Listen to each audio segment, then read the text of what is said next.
ભાઈ ભુજિયો હિલ છે ખાસો મોટો, કારણ કે જો તમે જોઈ શકો તો સામે એક હાઈવે નીકળે છે, કદાચ બાયપાસ પણ હોઈ શકે, પણ આપણે જઈએ અહીંયા આ કેટેગરીમાં. તો અહીંયા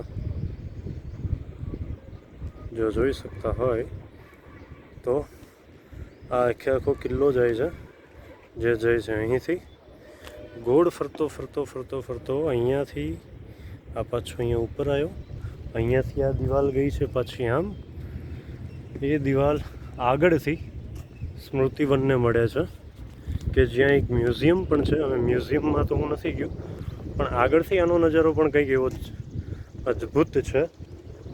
પણ ખબર નહીં, આ સ્મૃતિવનમાં કદાચ સામેથી રસ્તો કિલ્લાને મળતો એવું લાગે છે, કારણ કે અહીંયા મને એક પ્રોપર સ્ટેન્ડ દેખાય છે, જે આ છે, જે પેલા કિલ્લાને મળે છે, અને ગૂગલ મેપ ઉપરથી પણ ત્યાં જ મળતું હોય એવું લાગતું હોય છે.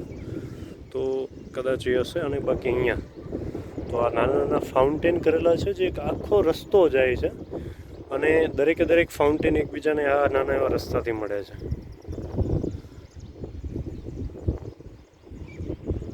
અને સામે આઈ થિંક મ્યુઝિયમ છે, અને આનો એન્ટ્રન્સ ગેટ પણ કહી શકાય, એ સામે છે.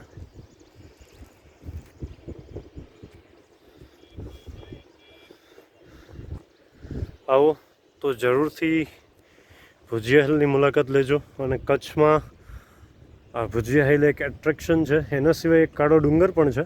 કચ્છમાં જો કે ઘણું ખરું જોવા જેવું છે, પણ જ્યાં સુધી તમે આવો છો ત્યાં સુધી કોઈ પણ જોવાનું ચૂકશો નહીં. હા, અહીંયા ખાસ કરીને બીજા એક અહીંયા તળાવ છે, આ પ્રોપર, અને એક પાછળ પણ તળાવ છે, જે આઈ થિંક આ બાજુથી દેખાય છે,